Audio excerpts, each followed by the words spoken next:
this is Komal from Study with Kips. I would really be happy if you take a moment and subscribe to my channel. In today's video, we'll discuss the chapter Magnetic Effects of Current for class 10th. In this chapter, we would be discussing few topics. First would be magnetic field. Then we would be discussing about its properties. Magnetic field due to straight current carrying wire, then due to circular wire, then magnetic field due to solenoid, and we'll calculate the force exerted on a current carrying wire. Then we'll discuss the basic principle of working of motor, and the last topic for today's class would be electromagnetic induction. So let's start our today's class. So like in previous chapter, we discussed the heating effect of current. What was heating effect of current? Heating effect meant that कि अगर wire में से कभी भी current flow करेगा तो wire थोड़ी देर में हीट अप हो जाती है. हीट अप होने का मतलब होगा वायर थोड़ी सी गर्म हो जाती है. जब भी हम नॉर्मल देखते हैं कि अडेप्टर से अगर हम फोन चार्ज करते हैं तो थोड़ी देर बाद जो वायर होगी या जो अडेप्टर होगा वो गर्म होना स्टार्ट हो जाएगा. So basically that is heating effect of electric current. In this chapter we would be discussing magnetic effects of electric current. Now what is magnetic effect? Magnet हम बोलते किसे हैं? Magnet is any object that can attract other pieces of iron, cobalt or nickel. जो iron, cobalt, निकल को attract करता है उसे हम क्या बोलते हैं? Magnet. Now what is meant by magnetic effects of current? Oersted ने अपने एक्सपेरिमेंट में देखा था रैंडमली देखा गया था. मतलब he was not performing any actual experiment. वो कोई एक्चुअल एक्सपेरिमेंट परफॉर्म नहीं कर रहे थे. नॉर्मल एक वायर थी और एक वायर में से करंट फ्लो कर रहा था. सेल और बैटरी लगी हुई है तो वायर में से क्या फ्लो कर रहा है? Current from positive terminal to negative terminal. और साथ में पड़ी हुई थी एक कंपस नीडल. साथ में क्या पड़ी हुई थी? एक कंपस नीडल. कंपस नीडल के दो पोल्स होते हैं. One is north pole and the other one is south pole. North pole अगर आप कंपस नीडल में देखो तो रेड कलर से मार्क्ड होता है. तो जो पोल अर्थ के नॉर्थ को सीक कर रहा है that is known as north pole और दूसरे पोल को क्या बोलते हैं? South pole. तो देखा क्या गया, ये बिल्कुल रैंडम एक्सपेरिमेंट था. इस एक्सपेरिमेंट में एक वायर थी जिसमें से क्या फ्लो कर रहा है? करंट. और बाय चांस अब लैब है तो लैब में काफी सारे इंस्ट्रूमेंट्स पड़े होते हैं. साथ में पड़ी हुई थी एक कंपस नीडल. और ऑर्स्टेड ने नोटिस किया जैसे इस वायर में से करंट फ्लो करना स्टार्ट हो रहा है compass needle shows deflection. Deflection का मतलब क्या होता है? डिफ्लेक्शन का मतलब है अगर ये नीडल नॉर्मल ऐसे पॉइंट कर रही है पहले तो जैसे ही करंट पास किया नीडल हिलना स्टार्ट हो गई, थोड़ा सा अपनी पोजीशन से मूव कर रही है. तो उस मूव करने को हम बोल रहे हैं कि नीडल गॉट डिफ्लेक्टेड. तो ऑर्स्टेड ने इसे अपने एक्सपेरिमेंट में देखा था कि अगर एक करंट कैरिंग वायर है. अब सबसे पहली बात, नीडल डिफ्लेक्ट करती कब है? नॉर्मल कंपस नीडल तब डिफ्लेक्ट करती है जब आसपास क्या प्लेस्ड हो? कोई मैग्नेट प्लेस्ड हो. अब आपको लग रहा है यहाँ पर कहीं भी मैग्नेट प्लेस थी? नहीं थी. फिर भी कंपस नीडल ने क्या शो की? Deflection. Compass needle deflection show करती है जब मैग्नेट हो, पर आसपास मैग्नेट तो नहीं है. आसपास क्या है? Current carrying wire. Current carrying wire से ऑर्स्टेड ने बोला अ करंट कैरिंग वायर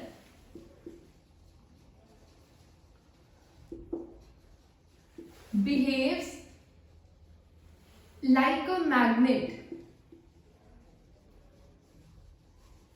एक करंट कैरिंग वायर किसकी तरह बिहेव करती है? अ current carrying wire behaves like a magnet. मतलब अगर ये वायर में करंट फ्लो कर रहा है तो ये एक मैग्नेट का काम कर रही है. और मैग्नेट का काम कर रही है तो हमने इसके आसपास क्या रखी थी? Compass needle. एक मैग्नेट को दूसरे मैग्नेट के पास रखते हैं या क्लोज रखते हैं तो उसमें क्या शो होती है? डिफ्लेक्शन शो होती है. So that was the reason कि अगर हम compass needle, why the compass needle got deflected? It got deflected because a current carrying wire always behaves like a magnet. तो अभी तक हमें पता था कि अगर एक वायर है और उसमें करंट कैरी हो रहा है तो वो हीट अप हो जाएगी.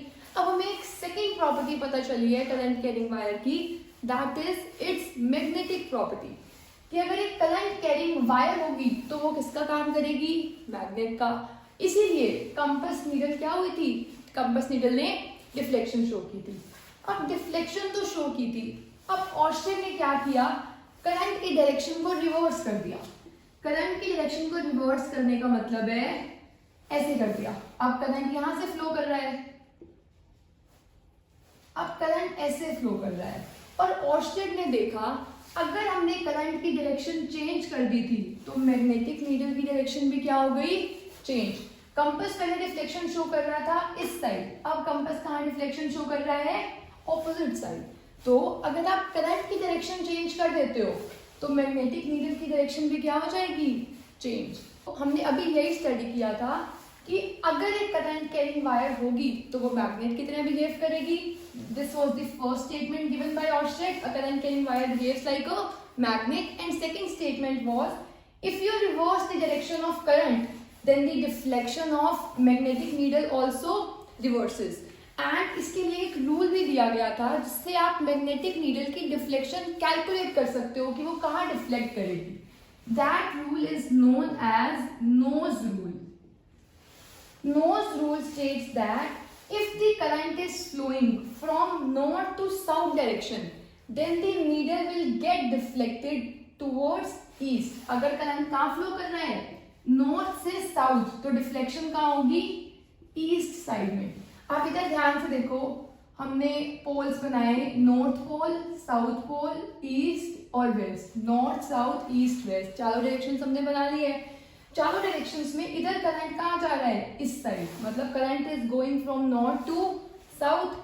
अगर करंट नॉर्थ से साउथ जाएगा तो डिफ्लेक्शन कहाँ होगी, टुवर्ड्स ईस्ट। तो डिफ्लेक्शन कंपास नीडल की कहाँ हो गई है, टुवर्ड्स ईस्ट, ईस्ट की तरफ डिफ्लेक्शन हुई है। यहाँ पर देखो अगर करंट जाएगा साउथ टू नॉर्थ तो डिफ्लेक्शन होगी by snow rule, deflection would be towards west. तो डिफ्लेक्शन यहाँ पर किस तरफ होगी, वेस्ट की तरफ। अब यहाँ पर नॉर्थ साउथ, करंट कहाँ जा रहा है, साउथ टू नॉर्थ, तो डिफ्लेक्शन ईस्ट में ना होकर डिफ्लेक्शन कहाँ होगी, towards west. So this was all about Oersted experiment, जिसमें हमने देखा करंट कैरिंग वायर किसकी तरह बिहेव करेगी, मैग्नेट की तरह। और अगर हम उस करंट की डायरेक्शन को रिवर्स कर देते हैं तो जो मैग्नेट की डायरेक्शन होगी वो भी क्या हो जाएगी, रिवर्स हो जाएगी। And we know that a magnet has magnetic field around it. Magnetic field का क्या मतलब होता है, जैसे अगर आप एक मैग्नेट को अपने हैंड में लेते हो और आप उसके आसपास आयरन फिलिंग्स को रखते हो, तो उस आयरन फिलिंग्स, जैसे आपने यहाँ पर एक मैग्नेट लिया है, this is a bar magnet. Bar magnet has two poles. How many poles, two poles. अब एक क्वेश्चन हमेशा डाउट होता है, आपको लगता है कि अगर हम इसको कट कर दें तो एक पोल बच जाएगा, मुझे नॉर्थ पोल मिल गया, या फिर कौन सा पोल मिल गया, साउथ पोल। ये मिसकंसेप्शन है। अगर हम कट भी करते हैं मैग्नेट को तो भी हमें कितने पोल्स मिलते हैं, टू पोल्स। इसको कट करने से जो हमें मैग्नेट मिली उसके भी दो ही पोल्स हैं, north pole south pole, north pole and south pole. तो मैग्नेट को कट करके पोल्स कट नहीं होते हैं, पोल्स अभी भी कितने रहेंगे, दो। अब अगर ये एक मैग्नेट है तो इसके आसपास एक रीजन होगा that is known as its magnetic field. Magnetic field is that region, मतलब एक ऐसा रीजन जहां पे इस मैग्नेट का इफेक्ट फील हो सकता है।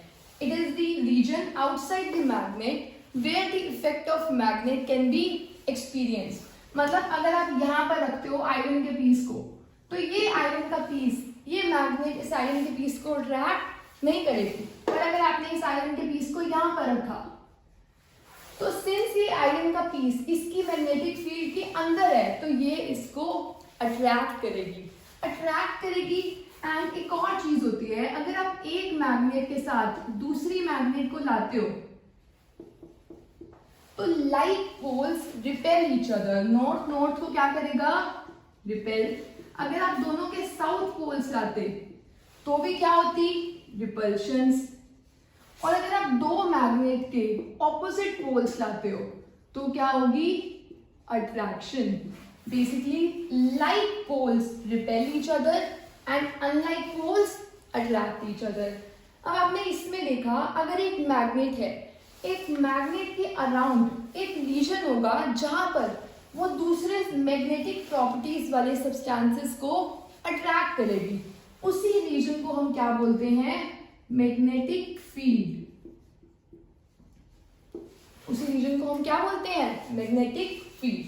सो ये रीजन इसकी क्या हो जाएगी? Magnetic field. जहां पर कोई भी सब्सटेंस आया तो ये या तो उसे अट्रैक्ट करेगा या फिर उसे रिपेल करेगा।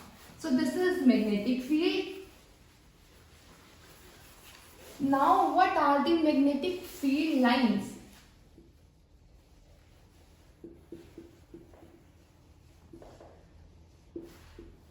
Magnetic field lines are the hypothetical lines that show us the direction of magnetic field. First of all, magnetic field जो quantity होती है, that is vector quantity. दो quantities आपने क्लास 9th में पढ़ी होंगी. कुछ quantities होती हैं vector quantity and the other one is scalar quantities. Vector quantities are those जिनकी value भी होती है और direction भी होती है. एंड स्केलर वो वैल्यूज होती हैं जिनकी सिर्फ क्या होगी?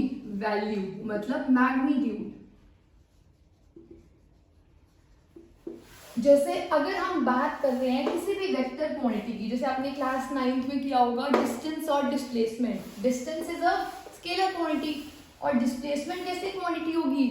वेक्टर क्वांटिटी, जिसमें आप डायरेक्शन बताते हो कि ऊपर जाना है, नीचे जाना है, इधर जाना है, लेफ्ट जाना है, राइट जाना है। आपने डायरेक्शन बताई, तो डायरेक्शन बताई तो वो क्वांटिटी कौन सी होगी? वेक्टर। अगर आपने डायरेक्शन नहीं बताई तो वो क्वांटिटी कौन सी होगी? स्केलर। तो स्केलर की डायरेक्शन नहीं होती, वेक्टर की डायरेक्शन होती है। तो अगर हम मैग्नेटिक फील्ड की बात करें तो मैग्नेटिक फील्ड में हम कुछ लाइंस को ड्रॉ कर सकते हैं that give us the direction of magnetic field. तो मैग्नेटिक फील्ड की क्वांटिटी कैसी हुई? Magnetic field, it is a vector quantity since it has both direction and magnitude. अब आप ध्यान से देखो, मैग्नेटिक फील्ड लाइंस ड्रॉ करने के लिए हम क्या करते हैं? मैग्नेटिक फील्ड लाइंस ड्रॉ करने के लिए we take a compass needle. Compass needle में दो पोल्स हैं, एक नॉर्थ पोल है और एक साउथ पोल है। नॉर्थ पोल जेड से मार्क्ड होगा। तो हमने क्या किया, अब कंपास नीडल के यूजेस क्या होते हैं? This was asked in one of the CBSE papers, give two uses of compass needle. Compass needle हम यूज करते हैं टू फाइंड द डायरेक्शन। मतलब अगर आप कहीं जा रहे हो तो आपने देखा होगा आपकी ट्रैकिंग बैग पे भी कंपास नीडल लगी होती है ताकि आप डायरेक्शन देख सको कि आपको नॉर्थ में जाना है, साउथ में जाना है, कहाँ जाना है। So compass needle first use is to find the direction, second is to find out whether a substance is magnetic or not. अगर इसके आसपास मैंने एक ऐसा सब्सटेंस रखा जो मैग्नेटिक है, जैसे आयरन, तो ये कंपास नीडल डिफ्लेक्ट करेगी। और अगर मैंने रखा कोई ऐसा substance that is non magnetic, जैसे वुड, तो ये डिफ्लेक्ट नहीं करेगी। तो it can be used to tell whether the substance is magnetic or non magnetic. Now we will draw magnetic field line. उसके लिए हम क्या यूज करेंगे? Compass needle. अब कंपास नीडल को अगर आप यहाँ पर रखो तो यहाँ पर कौन सा पोल है? South pole. साउथ पोल में कौन सा पोल आ सकता है? अगर हमने यहाँ पर कंपास नीडल को रखा तो हमने देखा साउथ कभी भी साउथ को अट्रैक्ट नहीं करेगी, साउथ साउथ को क्या करेगी? रिपेल। साउथ पोल किसको अट्रैक्ट करेगा? नॉर्थ पोल को। तो साउथ की साइड कौन सा पोल आया? नॉर्थ। अब हमने यहाँ पर कंपास नीडल को रखा, यहाँ पर साउथ है तो यहाँ पर क्या आएगा? नॉर्थ, और यहाँ पर आएगा साउथ। यहाँ पर कंपास नीडल को प्लेस किया तो यहाँ पर साउथ है तो यहाँ पर कौन सा पोल आएगा? नॉर्थ, और यहाँ पर कौन सा आ जाएगा? साउथ। अब यहाँ पर प्लेस करो कंपास नीडल को, क्योंकि यहाँ पे नॉर्थ पोल है तो यहाँ पर कौन सा पोल आएगा? नॉर्थ, और नॉर्थ के पास कौन सा पोल आएगा? साउथ। तो हम मैग्नेटिक फील्ड लाइंस ड्रॉ करने के लिए क्या लेते हैं? We take a compass needle, और वो कंपास नीडल जहां पॉइंट कर रही होती है that is the direction of magnetic field lines. अगर आप यहाँ पर रखोगे कंपास नीडल तो वो ऐसे जाएगी, ऐसे, और यहाँ पर ऐसे। तो अगर आप इन सबको ज्वाइन कर दो यहाँ पर एरो है ना, तो एरो की डायरेक्शन में अगर आप ज्वाइन कर दो तो ये आपको हाइपोथेटिकल लाइंस मिली of magnetic field lines. Magnetic field lines are those hypothetical lines that show us the direction of magnetic field. यहाँ पर मैग्नेटिक फील्ड ऐसे मिलेगी, यहाँ पर मैग्नेटिक फील्ड ऐसे मिलेगी. तो आप एक ट्रेंड देखो, मैग्नेटिक फील्ड कैसे जा रही है outside the magnet. It goes from north pole to south pole. इधर भी नॉर्थ पोल से स्टार्ट हो रही है और कहाँ तक जा रही है, साउथ पोल तक. सो आई होप आपको ये डायग्राम क्लियर होगा जिसमें हमने बार मैग्नेट के लिए मैग्नेटिक फील्ड लाइंस ड्रॉ किया है. Also this is very important question for exam. Draw magnetic field lines due to a bar magnet. आपने एक मैग्नेट ली, मतलब बार मैग्नेट ली जिसके दो पोल्स हैं नॉर्थ और साउथ. तो outside the magnet magnetic field lines कैसे जा रही हैं, नॉर्थ टू साउथ. नॉर्थ से स्टार्ट हो रही है और कहाँ पर एंड हो रही है, साउथ पे. नॉर्थ से स्टार्ट हो रही है और कहाँ पर एंड हो रही है, साउथ पे. सो आई होप आपको फोर्स प्रॉपर्टी क्लियर होगी of magnetic field lines. Magnetic field lines हमने क्या रखा, कंपास नीडल. जहां कंपास नीडल पॉइंट आउट कर रही है वही डायरेक्शन किसकी है, मैग्नेटिक फील्ड की. So first property is outside the magnet magnetic field lines go from north to south pole. Magnet के बाहर कहाँ जा रही है, नॉर्थ टू साउथ. और जो इनसाइड होती है they go from south to north. मतलब अंदर मैग्नेटिक फील्ड लाइन जा रही होगी ऐसे. तो आउटसाइड जा रही है नॉर्थ टू साउथ, अंदर जा रही है south to north, north to south, south to north. So they form closed curves. कहीं पर आप देखो ओपन नहीं है, ये पूरा कर्व कैसा है, closed. And also it is continuous curve. Continuous curve होने का मतलब क्या है, ऐसा आपको कभी देखने को नहीं मिलेगा कि यहाँ से कर्व स्टार्ट हुआ और यहाँ पर है ही नहीं फील्ड लाइंस.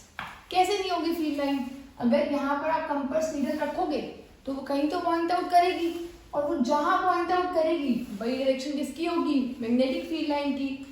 तो always they form close and continuous curves. Next point is they are crowded near the poles. Crowded का मतलब होता है बहुत रश है वहां पर. अब आप ध्यान से देखो, इनको बोलते हैं पोलर रीजन. ये कौन सा रीजन है, पोलर रीजन. अब पोलर रीजन पे देखो, एक लाइन यहाँ पर, 2 3 4 5, यहाँ पर भी 5 लाइन्स आ रही है और ऊपर देखो कितनी लाइन्स हैं, सिर्फ 2. तो पोल्स पे फील्ड लाइंस बहुत ज्यादा होती हैं. फील्ड लाइंस ज्यादा होना स्ट्रॉन्ग शो करता है कि यहाँ पर मैग्नेटिक फील्ड कैसी है, strong. So it is always crowded near the poles. Poles पे क्राउड होने का रीजन क्या है, because magnetic field is stronger at the poles. Next point is they never intersect each other. Exam important question. Why do they not intersect each other? Intersect करने का मतलब होता है एक लाइन को कट करना. ये दो लाइंस इंटरसेक्ट कर रही है. अब हमारा पॉइंट है they never intersect each other. ये इंटरसेक्ट कभी भी नहीं करती. क्यों इंटरसेक्ट नहीं करती, आप देखो, अगर आप यहाँ पर कंपास नीडल रखो तो जो मैग्नेटिक फील्ड लाइन होती है वो वही लाइन होती है जहां कंपास नीडल पॉइंट करती है. यहाँ पे आपने कंपास नीडल रखी, क्या कंपास नीडल एक टाइम पे दो जगह डायरेक्शन पॉइंट आउट कर सकती है, मतलब है तो एक ही लाइन ना, नॉर्थ और साउथ पोल्स, क्या वो एक टाइम में यहाँ पॉइंट करके यहाँ पे पॉइंट आउट कर सकते हैं, इट इज इम्पॉसिबल.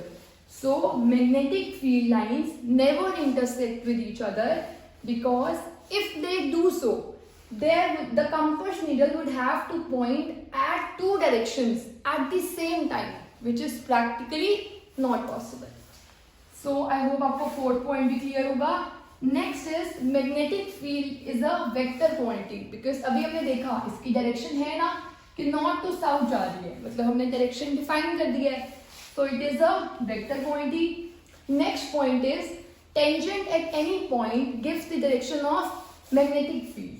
मतलब अगर आपको इस पॉइंट पे कैलकुलेट करनी है कि मैग्नेटिक फील्ड कैसे होगी तो आपको टेंजेंट ड्रॉ करना है. टेंजेंट हम कैसे ड्रॉ करते हैं, अगर ये एक सर्कुलर बॉडी है तो टेंजेंट एक ऐसी लाइन होती है जो उस पॉइंट को कट करती है एक ही पॉइंट पे, मतलब ये होगा टेंजेंट. इस पॉइंट पे टेंजेंट क्या होगा, जो लाइन एक ही पॉइंट पे कट करे, ये होगा tangent. This is the tangent, ये होगा टेंजेंट. तो tangent at any point gives the direction of magnetic field. अगर हमें यहाँ पे मैग्नेटिक फील्ड कैलकुलेट करनी है तो हम क्या ड्रॉ कर देंगे, टेंजेंट। यहाँ पे ड्रॉ करनी है तो यहाँ पे हम क्या कर देंगे, टेंजेंट। तो ये क्या हो गई, direction of magnetic field. So I hope you are clear with magnetic field as well as properties of magnetic field. Now we'll do the third topic, that is magnetic field due to straight current. Now we have discussed how the magnetic field lines are formed in the case of bar magnet. Now we'll see the shape of magnetic field lines in the case of straight current carrying wire. Next experiment में क्या देखा गया, एक straight current carrying wire ली और उसमें अब current carrying wire तो current pass करने के लिए क्या लगा देंगे, बैटरी। और यहाँ से जैसे ही करंट पास हुआ, अब ऑर्स्टेड ने हमें ये बताया था कि अ current carrying wire always behaves like a magnet, और मैग्नेट है तो मैग्नेट के आसपास क्या होगी, मैग्नेटिक फील्ड, जहाँ पे उसका इफेक्ट फील हो पाएगा। तो हमने क्या किया, यहाँ पर एक कार्डबोर्ड प्लेस किया और कार्डबोर्ड के ऊपर कार्डबोर्ड प्लेस करने के बाद हमने उस पर आयरन फिलिंग स्प्रे कर दी, ऐसे स्प्रिंकल कर दी आयरन फिलिंग्स। आयरन फिलिंग्स जिस शेप में आएंगी वही शेप क्या होगी, मैग्नेटिक फील्ड लाइंस की। अभी हमने बार मैग्नेट के केस में देखी थी, मैग्नेटिक फील्ड लाइंस ऐसे थी, नॉर्थ टू साउथ। तो अगर हम आयरन फिलिंग्स को स्प्रिंकल करते तो आयरन फिलिंग्स भी ऐसे शो होती थी, ऐसे सर्कल बन रहे हैं। अब स्ट्रेट करंट कैरिंग वायर में क्या देखा गया, जैसे ही आयरन फिलिंग्स इस पे स्प्रिंकल की तो आयरन फिलिंग्स ने जो शेप ली वो शेप ली सर्कल्स की। मतलब एक यहाँ पर फिलिंग्स ऐसे एडजस्ट हो गई, फिर थोड़े डिस्टेंस पर ऐसे फिलिंग्स हो गई, फिर ऐसे फिलिंग्स हो गई। अब ये है तो सर्कल्स ही, पर ये सर्कल्स की शेप क्या है, दीज आर कंसेंट्रिक सर्कल्स। ये सर्कल्स कैसे हैं, कंसेंट्रिक सर्कल्स। मैं ये इमेज भी शेयर कर दूंगी, जैसे आयरन फिलिंग्स को स्प्रिंकल किया और जैसे वो जिस शेप में वो आ गए।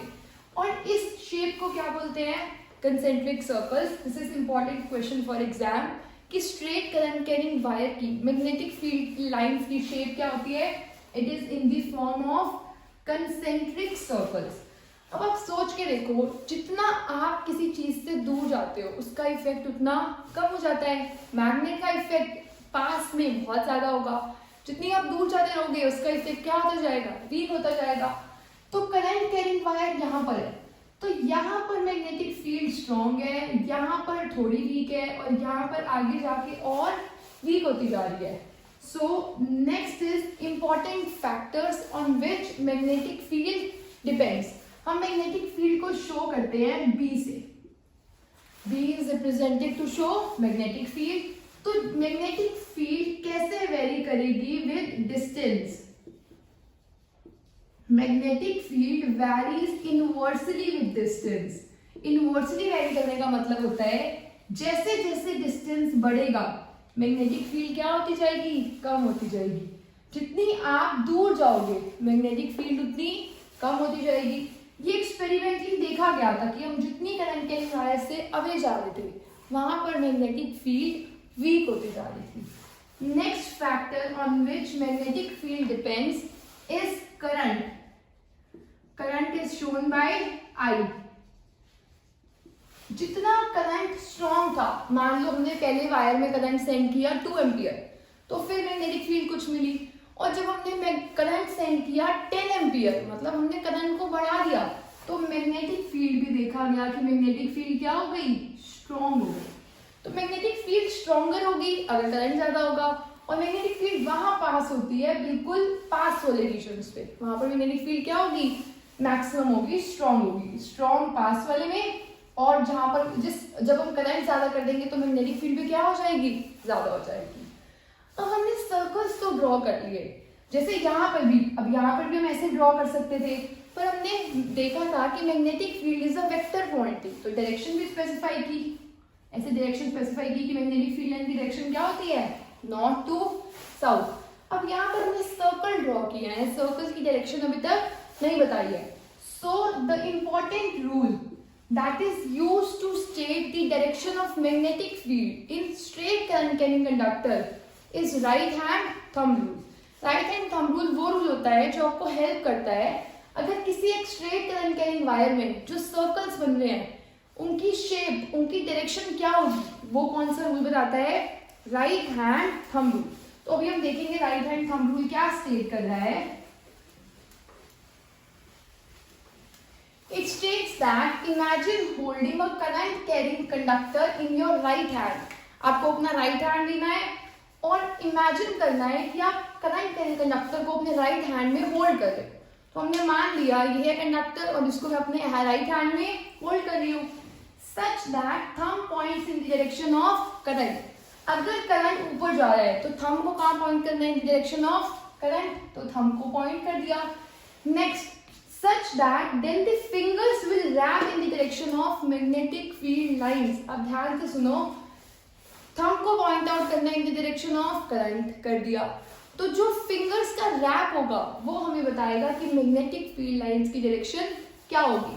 आपने करंट के कंडक्टर को यहाँ पर होल्ड किया, अब आप देखो कि फिंगर्स कहाँ जा रही है, यहाँ पर फिंगर्स जा रही है अंदर।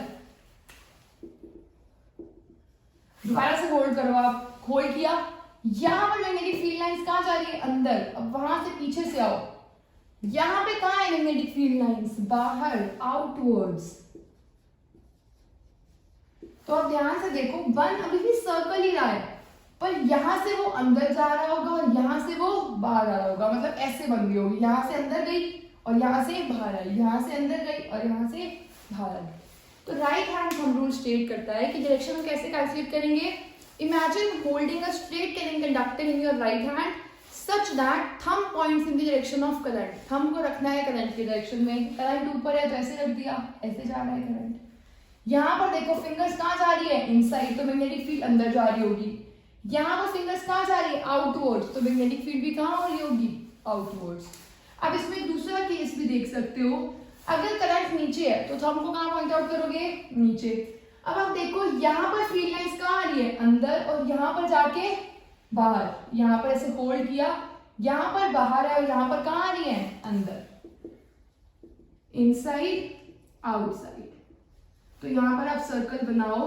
इसका जो आप सर्कल बनाओगे, यहाँ पे ऐसे, यहाँ से जा रही है बाहर और यहाँ से जा रही है अंदर, ऐसे सर्कल बन रहा है। यहाँ से ऐसे जा रही है, ऊपर से देखो ऐसे बन रही है, इधर से बाहर आई और इधर से कहाँ जा रही है, अंदर। सो ये था राइट हैंड थंब रूल जिसमें हमने डायरेक्शन देखी थी। अब और एग्जांपल्स भी कर सकते हो। अगर स्ट्रेट कैरिंग कंडक्टर यहाँ पर है, ऐसे होल्ड करो, यहाँ कहाँ जा रहा है, अंदर, और वहां कहाँ आएगा, आउटवर्ड्स। तो ऐसे जो ये सर्कल बनेगा, इसमें यहाँ पर अंदर जा रहा है और यहाँ पर कहाँ आ रहा है, out in, out in. So I hope आपको right hand thumb rule clear होगा। Next we will discuss the topic magnetic field due to current carrying circular। Let's start with magnetic field due to circular loop now। अभी तक हमने straight current carrying conductor की वजह से किया था, जिसमें हमने यूज करना है राइट हैंड थंब रूल। अब हम कर रहे हैं मैग्नेटिक फील्ड कैसी होगी due to a circular loop. अभी हमने यहाँ पर क्या लिया है, एक सर्कुलर लूप। सर्कुलर लूप में करंट कैरी हो रहा है, करंट कैरी हो रहा है तो ये मैग्नेट की तरह बिहेव करेगा और इसके आसपास क्या होगी, मैग्नेटिक फील्ड। और उस मैग्नेटिक फील्ड लाइंस की डायरेक्शन कैसे होगी वो हम कैलकुलेट करेंगे, अब कि इसकी डायरेक्शन कैसे होगी।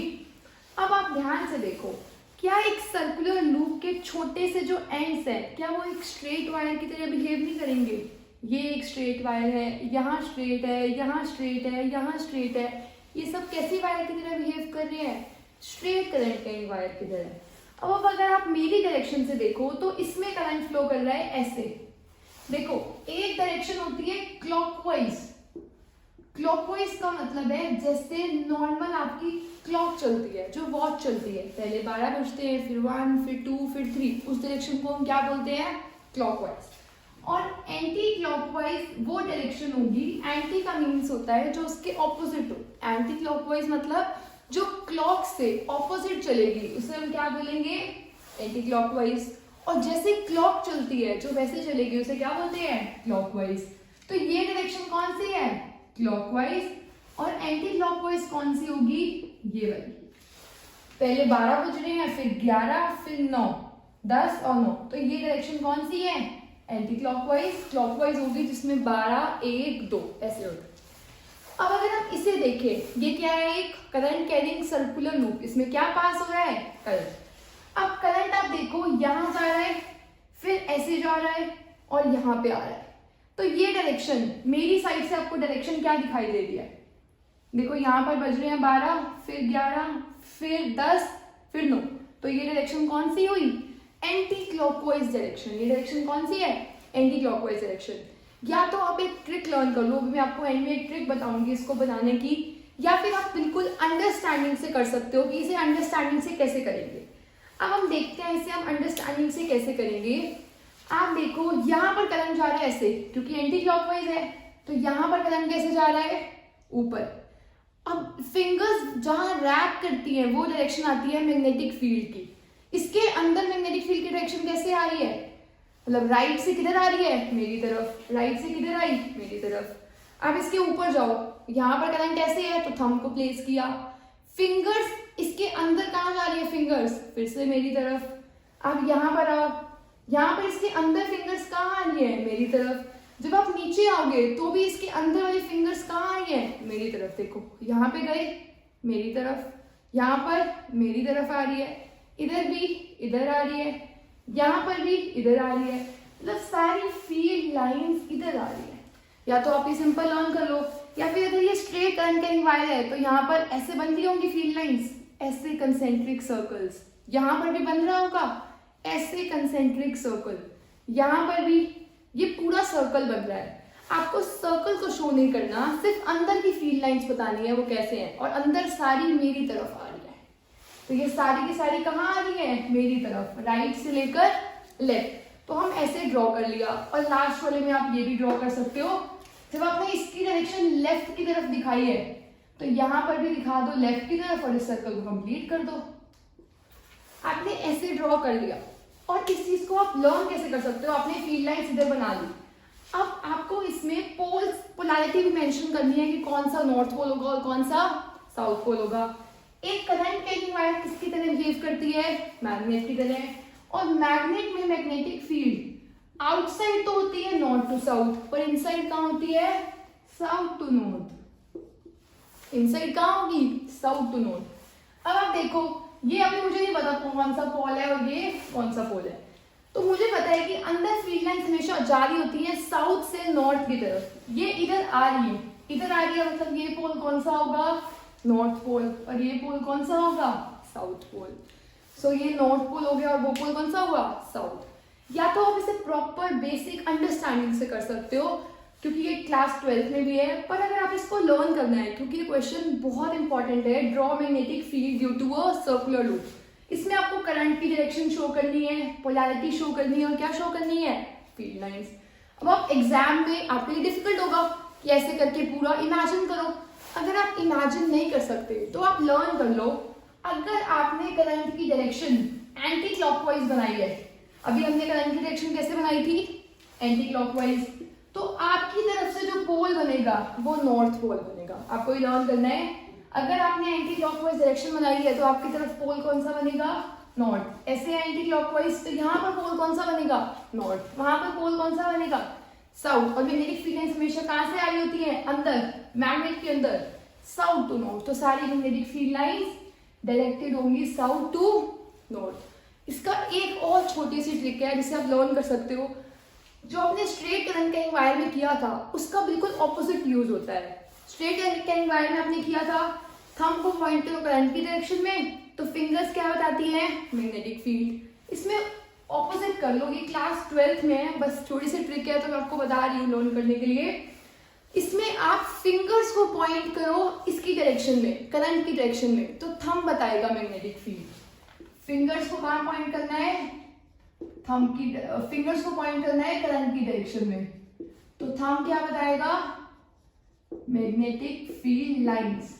अब आप देखो, हमारा फिंगर्स को पॉइंट आउट करने में डायरेक्शन ऑफ करंट, करंट जा रहा है एंटी क्लॉकवाइज ऐसे, और फिंगर कहाँ आ रही है? मेरी तरफ।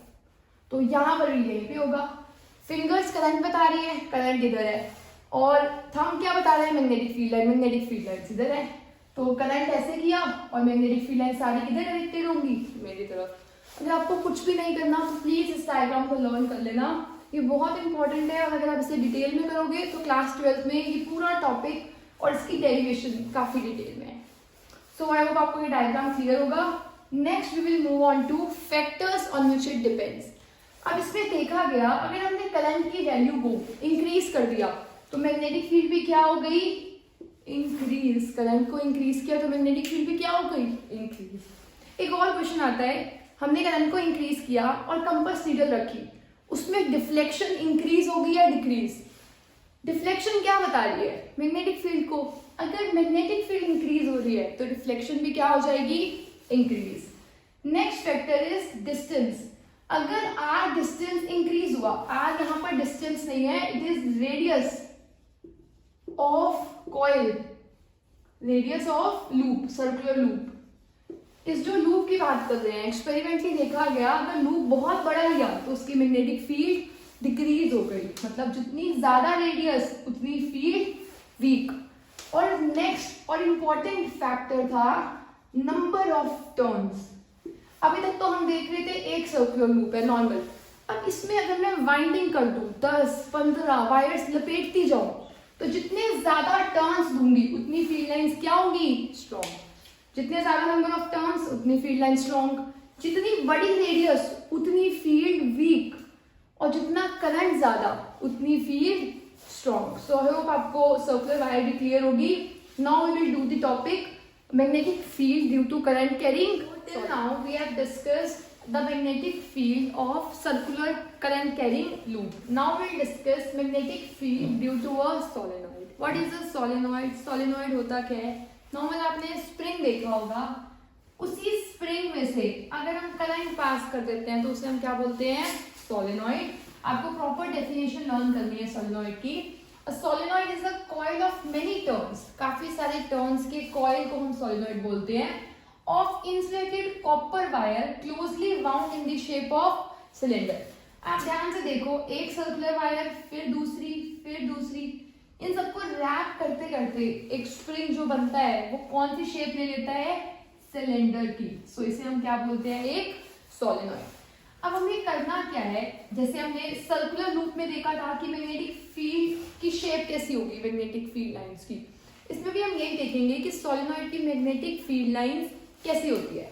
सो आप देखो ये सोलेनॉइड है और सोलेनॉइड में हमने क्या पास करवाया है, current. A current carrying coil behaves like a magnet, ये मैग्नेट की तरह बिहेव करेगी और इसके आसपास क्या हो जाएगी, मैग्नेटिक फील्ड। तो इसकी मैग्नेटिक फील्ड की अगर हम बात करें तो यहां से करंट जा रहा है और अब यहां से देखो, यहां से करंट गया और करंट ऐसे है, ये कौन सी डायरेक्शन है, ये देखो यहां से करंट गया और ऐसे है, ये डायरेक्शन कौन सी है, क्लॉकवाइज। यहां से करंट कैसे फ्लो कर रहा है, क्लॉकवाइज क्लॉकवाइज क्लॉकवाइज। तो अभी हमने देखा था अगर करंट एंटी क्लॉकवाइज फ्लो करता है तो पोल कौन सा बनता है, नॉर्थ। अगर करंट फ्लो कर रहा है क्लॉकवाइज तो वहां पे पोल कौन सा बनेगा, साउथ। तो सिंपली आप ये देख सकते हो, या तो आप इसे पूरा समझो, अभी मैं आपको समझा के दिखाती हूँ। अगर मान लो ये है कॉइल, इसमें करंट जा रहा है ऐसे, तो इसमें हम मैग्नेटिक फील्ड कैसे बताएंगे, ऐसे करंट जा रहा है, यहाँ पर देखो ऐसे करंट जा रहा है तो मैग्नेटिक फील्ड लाइन कहाँ आ रही है, इस साइड। यहाँ ऐसे करंट जा रहा है तो मैग्नेटिक फील्ड लाइन यहाँ से कहाँ आएगी, उस साइड। देखो यहाँ पे ऐसे करंट जा रहा है, यहाँ से मैग्नेटिक फील्ड लाइन और इधर कहाँ आ रही है, उस साइड। इसमें मैग्नेटिक फील्ड लाइन सारी कहाँ जा रही है, मुझसे अवे। लास्ट वाले केस में मैग्नेटिक फील्ड लाइन कहाँ जा रही थी, सारी मेरे टूवर्ड्स, क्योंकि लास्ट केस में जो करंट था वो फ्लो कर रहा था इन दी एंटी क्लॉकवाइज डायरेक्शन। अब करंट कहाँ फ्लो कर रहा है, क्लॉकवाइज डायरेक्शन में। अगर एंटी क्लॉकवाइज में फ्लो कर रहा था तो सारी फील्ड लाइंस मेरे तरफ आ रही थी, अगर क्लॉकवाइज में फ्लो करेगा तो सारी फील्ड लाइंस मुझसे आगे जाएंगी। तो सारी फील्ड लाइंस ऐसे जा रही है और मैग्नेट के अंदर फील्ड लाइंस हमेशा कहाँ से होती है, साउथ टू नॉर्थ। तो ये पोल हो गया साउथ और वो पोल कौन सा हो गया, नॉर्थ। अब आपको एग्जाम में ड्रॉ करने के लिए आए तो आपने देखा यहाँ पर करंट है और करंट जा रहा है क्लॉकवाइज डायरेक्शन में, क्लॉकवाइज में जा रहा है तो क्लॉकवाइज में पोल कौन सा बनता है, साउथ। तो आपकी डायरेक्शन से पोल कौन सा बन जाएगा, साउथ। तो दूसरी डायरेक्शन में कौन सा बनेगा, नॉर्थ। और मैग्नेटिक फील्ड लाइंस ऐसा देखा गया कि जो पैटर्न मिलता है मैग्नेटिक फील्ड लाइंस का वो इस शेप में मिलता है। अब क्या आपको देख के, इसको देख के आपको कोई रिजेम्बलेंस लग रही है, हमने जो फर्स्ट टॉपिक किया था बार मैग्नेट का, बार मैग्नेट में भी अगर आप याद करो तो यही था, एक पोल है नॉर्थ एक पोल है साउथ, मैग्नेटिक फील्ड लाइंस कहाँ जा रही है, नॉर्थ टू साउथ, और अंदर कहाँ जा रही है, साउथ टू नॉर्थ। सो एक इंपॉर्टेंट क्वेश्चन आता है, how bar magnet behaves like a solenoid, और how solenoid is equivalent to a bar magnet. आप देखो सोलेनॉइड की फील्ड लाइंस और बार मैग्नेट की फील्ड लाइंस बिल्कुल क्या है, सेम। तो सोलेनॉइड की फील्ड लाइंस और बार मैग्नेट एक दूसरे को क्या कर रहे हैं, रिजेंबल। तो that is important question in case of solenoid. और अगर आप ध्यान से देखो, अंदर जो फील्ड लाइंस है वो सबकी वजह से इधर जा रही है, इसकी वजह से इधर जाएंगी, इसकी वजह से भी इधर, इसकी वजह से भी इधर, सारी फील्ड लाइंस कहाँ जा रही हैं, उस साइड। अगर सारी फील्ड लाइंस उसी साइड जा रही हैं और अंदर आप ध्यान से देखो तो मैंने फील्ड लाइंस स्ट्रेट शो की है। Important question for exam, draw field lines for uniform magnetic field. Magnetic field अगर यूनिफॉर्म हो तो उसके लिए आप कैसे डायग्राम शो करोगे। यूनिफॉर्म का मतलब होता है कांस्टेंट, कांस्टेंट चीजों के लिए आप कौन सा डायग्राम शो करते हो, पैरेलल लाइंस का। तो अंदर की पैरेलल लाइंस क्या सिग्निफाई कर रही है, that inside the solenoid magnetic field is uniform, magnetic field is uniform inside the solenoid. Now the next important question is, what are the factors on which magnetic field due to solenoid depends। किस पे depend करेगा, सारे factors हम पहले study कर चुके हैं। अगर इस वायर में मैंने करंट को इंक्रीज कर दिया तो मैग्नेटिक फील्ड भी क्या हो जाएगी, इंक्रीज। अगर हम डिस्टेंस की बात करें, हम जितनी दूर जाएंगे, जितना दूर जाएंगे उतनी मैग्नेटिक फील्ड क्या होगी, वीक। इसलिए हम जितना दूर जाएंगे मैग्नेटिक फील्ड क्या होगी, वीक। नेक्स्ट एन पे डिपेंड करती है, एन का मतलब नंबर ऑफ टर्न्स, जितने ज्यादा टर्न्स होंगे उतनी मैग्नेटिक फील्ड क्या होगी यहाँ पर, स्ट्रॉन्ग। सो आई होप आपको ये 3 क्वेश्चंस क्लियर होंगे। Now we move to last question of this topic, that is what is a electromagnet. Electromagnet हम किसे बोलते हैं, इलेक्ट्रोमैग्नेट का मतलब होता है सेम सोलेनॉइड ही है। अगर हम सोलेनॉइड की बात करें और हमने ये वाइंडिंग करनी है, आप वाइंडिंग कैसे करते हो, हवा में करते हो। अगर हवा में नहीं करते हो तो आप नीचे कोई बेस रख सकते हो, और अगर आप बेस में आयरन यूज करते हो तो जो वो आयरन आपने यूज किया है वो मैग्नेटाइज हो जाएगा। मैग्नेटाइज हो जाएगा का मीनिंग क्या है, वो अब बिहेव करेगा एक मैग्नेट की तरह। हमने आयरन को क्या कर दिया, magnetize. So the iron kept inside the solenoid becomes magnetized when the current is passed through it, और इसी को हम क्या बोलते हैं, इलेक्ट्रोमैग्नेट। इलेक्ट्रोमैग्नेट का मतलब होगा, हमने एक आयरन पीस रखा, आयरन नॉर्मल मैग्नेट से अट्रैक्ट होता है, यहाँ पर हमने उसमें मैग्नेटिक प्रॉपर्टी ऐड कर दी, मतलब आयरन ही अब किसकी तरह बिहेव कर रहा है, मैग्नेट की तरह। अब वो और चीजों को अट्रैक्ट कर सकता है। हम इसमें कोई भी सब्सटेंस नीचे लगा सकते हैं, कोई भी फेरोमैग्नेटिक सब्सटेंस, जैसे कौन सा सब्सटेंस होता है, आयरन। उसको जब हमने अंदर लगाया तो मैग्नेटिक फील्ड पहले भी अंदर थी, अच्छी थी, स्ट्रॉन्ग थी। जब हम आयरन को लगाते हैं तो मैग्नेटिक फील्ड और भी स्ट्रॉन्ग हो सकती है, मैग्नेटिक फील्ड क्या हो जाती है, स्ट्रॉन्गर हो जाती है। So electromagnet is a temporary magnet. Electromagnet कैसी मैग्नेट है, टेम्परेरी मैग्नेट है, which gets introduced when the current is passed through it। जब जब करंट पास करेगा तो वो मैग्नेट है, अगर करंट पास नहीं करेगा तो वो मैग्नेट नहीं है।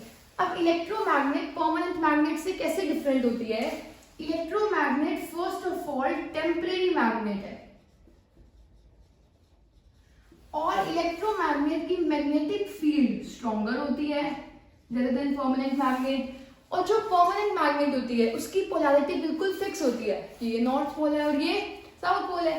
अब इलेक्ट्रोमैग्नेट में आप पोलैरिटी चेंज कर सकते हो। अगर मैं इधर नेगेटिव टर्मिनल कर देती और इधर पॉजिटिव टर्मिनल कर देती तो इधर नॉर्थ पोल बनता, उधर कौन सा पोल बनता, साउथ। मतलब आपने इसके अंदर की पोलैरिटी चेंज कर दी, क्या चेंज करके, करंट की पोलैरिटी चेंज करके। तो बेसिकली इलेक्ट्रोमैग्नेट टेम्परेरी मैग्नेट है जिसकी polarity can be changed.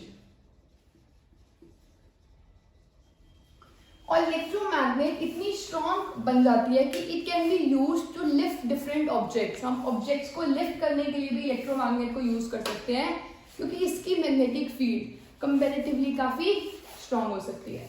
So next we will discuss the topic force on a conductor when placed in a topic is force on a straight current carrying conductor. अगर हम बात कर रहे हैं, अभी तक हमने देखा था कि अगर कोई भी वायर है और उसमें से हम करंट पास करते हैं तो वो किसकी तरह बिहेव करती है, मैग्नेट की तरह, और एक मैग्नेट के आसपास क्या क्रिएट हो जाती है, मैग्नेटिक फील्ड। अब हम second half of the chapter करने वाले हैं जिसमें विल डिस्कस कि अगर हम एक स्ट्रेट करंट कैरिंग कंडक्टर को, एक कंडक्टर है और उसमें क्या कैरी हो रहा है, करंट, अगर हम उसको प्लेस करते हैं मैग्नेटिक फील्ड के अंदर तो उस पर क्या एग्जर्ट होता है, फोर्स। अब फोर्स एग्जर्ट हो रहा है, अगर मैं इस पर फोर्स लगाऊं तो ये क्या हो जाएगा, डिस्प्लेस हो जाएगा, अपनी पोजीशन से डिस्प्लेस हो जाएगा। तो यही चीज हम यहाँ पर देखेंगे। अगर हमने एक मैग्नेट की बात कर रहे हैं, अभी तक हम डिस्कस कर रहे थे बार मैग्नेट को। ये जो मैग्नेट है, this is the horse shoe shape magnet. अगर हम इसकी बात करें तो यहाँ पर हमने लिया है एक स्ट्रेट करंट कैरिंग कंडक्टर और यहाँ पर एक बैटरी ली है जिससे हमने इसे कनेक्ट किया है और क्या पास करवाया है, करंट। अगर हम इसमें से करंट पास करवाया तो हमने इसको प्लेस किया हुआ है इनसाइड मैग्नेटिक फील्ड। तो ऐसा एक्सपेरिमेंटली देखा गया कि इस स्ट्रेट करंट कैरिंग कंडक्टर पे क्या लगा, फोर्स। और मान लो स्ट्रेट करंट कंडक्टर पे फोर्स लगा जिसकी वजह से ये हमारी तरफ आया, मतलब इधर आया, तो फोर्स टूवर्ड्स अस, इस पे फोर्स लगा जिसकी वजह से ये कहाँ आया, हमारी तरफ। अब हमने इस एक्सपेरिमेंट में थोड़े से चेंजेस किए। वो चेंजेस क्या किए, हमने इसकी पोलैरिटी चेंज कर दी। मतलब यहाँ पर था साउथ पोल और यहाँ पर क्या था, नॉर्थ पोल। हमने वहां पर पोल कर दिया नॉर्थ पोल और नीचे पोल कौन सा कर दिया, साउथ पोल। दोनों को रिवर्स कर दिया। जैसे ही हमने पोलैरिटी को रिवर्स किया, हमने देखा जो फोर्स लग रहा था वो अवे लगने लग गया हमसे।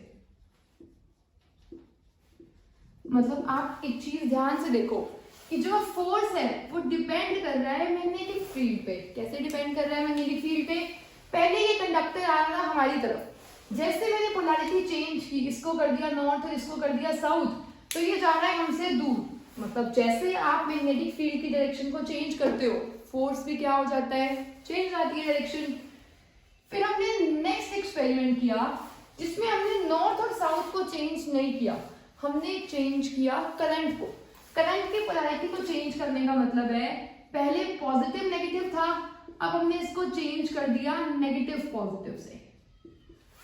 तो पहले ये आ रहा था टूवर्ड्स अस, जैसे ही हमने पोलैरिटी ये नहीं की, हमने अब ये नहीं की, अब हमने इसके करंट की डायरेक्शन चेंज कर दिया। तो हमने देखा करंट चेंज करते भी ये हमसे कहाँ जाने लग गया, अवे फ्रॉम अस। इसका मतलब फोर्स मैग्नेटिक फील्ड पे डिपेंड करता है कि अगर आपने मैग्नेटिक फील्ड की डायरेक्शन चेंज की तो फोर्स की भी डायरेक्शन क्या हो गई, चेंज। फिर आपने करंट की डायरेक्शन चेंज की और फोर्स की डायरेक्शन फिर भी क्या हो गई, चेंज। नेक्स्ट आपने क्या किया, इस कंडक्टर को मान लो ये पहले था 10 सेंटीमीटर का, आपने ले लिया 20 सेंटीमीटर का। जैसे आपने इसकी लेंथ को चेंज किया तब भी फोर्स क्या हो गया, चेंज। और अगर आप इन तीनों को कंबाइन करो तो जो फॉर्मूला आता है वो आता है BIL sin थीटा। B का मतलब जितनी ज्यादा मैग्नेटिक फील्ड उतना ज्यादा फोर्स, I का मतलब जितना ज्यादा करंट उतना ज्यादा फोर्स, जितनी ज्यादा लेंथ उतना ज्यादा फोर्स। अब यहाँ पर sin थीटा क्या सिग्निफाई कर रहा है, थीटा कुछ तो सिग्निफाई कर रहा होगा, sin थीटा। sin थीटा तो ये सिग्निफाई कर रहा है, अब अगर आपने मैथ्स में ट्रिग्नोमेट्री की है तो आपको पता होगा जब एंगल 0 होता है तो साइन थीटा भी कितना होता है, 0, साइन 0 इज 0। और जब थीटा 90 होता है तो साइन 90 क्या होता है, 1, साइन 90 क्या होगा, 1। अब आप ध्यान से देखो, अगर एंगल 0 हुआ तो फोर्स कितना आ जाएगा, 0। और अगर एंगल 90 हुआ, if theta equals to 90 degree, तो फोर्स की वैल्यू आएगी BIL, जो कि फोर्स कैसा होता है, मैक्सिमम फोर्स। अभी तक हम ये तो बात कर रहे हैं कि थीटा 0 होगा तो 0 फोर्स होगा, थीटा 90 होगा तो फोर्स मैक्सिमम होगा। पर थीटा है किसके बीच में angle, theta is the angle between current and the magnetic field. अगर करंट और मैग्नेटिक फील्ड के बीच में एंगल 0 हो गया तो उस पर कोई भी फोर्स नहीं लगेगा। अब मैग्नेटिक फील्ड कहाँ है, नॉर्थ टू साउथ। अगर मैं इस कॉइल को, इस कंडक्टर को भी इसके बिल्कुल पैरेलल रख दूं पैरेलल रख दिया मतलब एंगल कितना बन रहा है, ये है कंडक्टर और ये है मैग्नेटिक फील्ड, इसमें एंगल कितना बन रहा है 0 डिग्री। जब एंगल 0 होगा तो क्या इस केस में कोई फोर्स लगेगा, नहीं लगेगा। Important question for exam, if a conductor, current in conductor is placed parallel to the magnetic field, will it experience any force?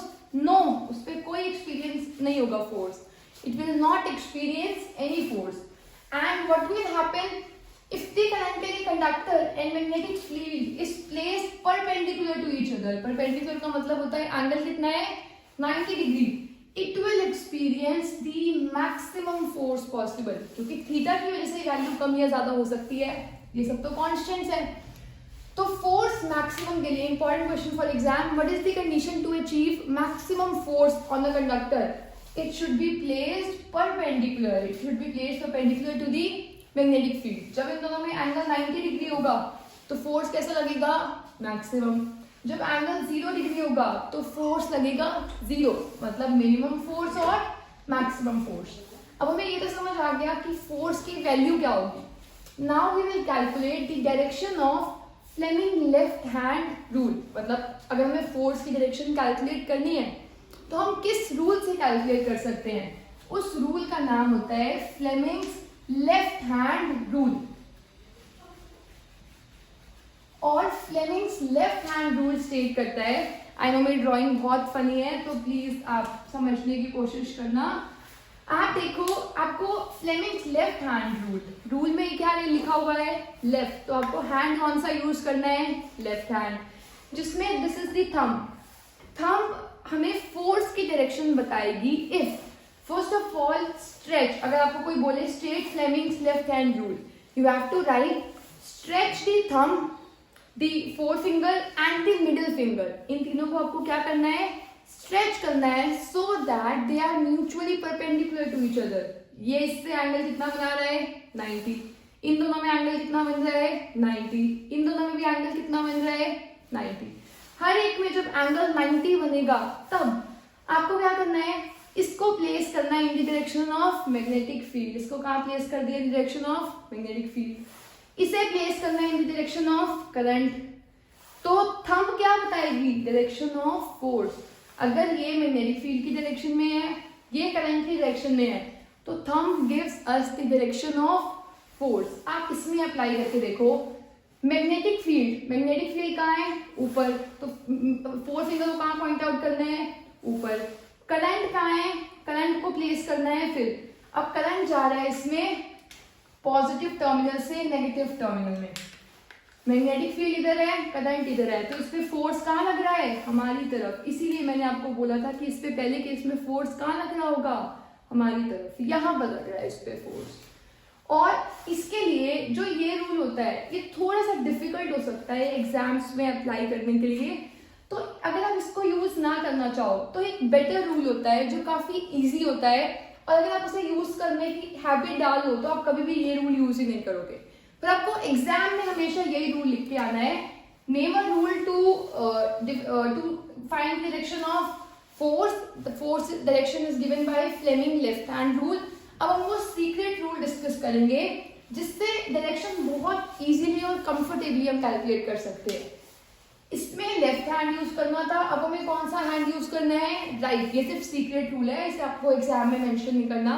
आपको राइट हैंड लेना है, राइट हैंड में फिंगर्स और करंट मतलब थंब और फोर फिंगर्स को रखना है परपेंडिकुलर, जिसमें आपकी फोर फिंगर्स पॉइंट करेंगी in the direction of magnetic field. ये कहाँ पॉइंट करेंगी, in the direction of magnetic field. और इसको परपेंडिकुलर रखना है, थंब पॉइंट करेगा in the direction of current. तो आपकी जो पाम है, ये है ना पाम, ये बताएगी कि फोर्स की डायरेक्शन कैसे है। मैं आपको अच्छे से एक्सप्लेन करती हूँ। इन चार फिंगर्स को रखना है in direction of magnetic field.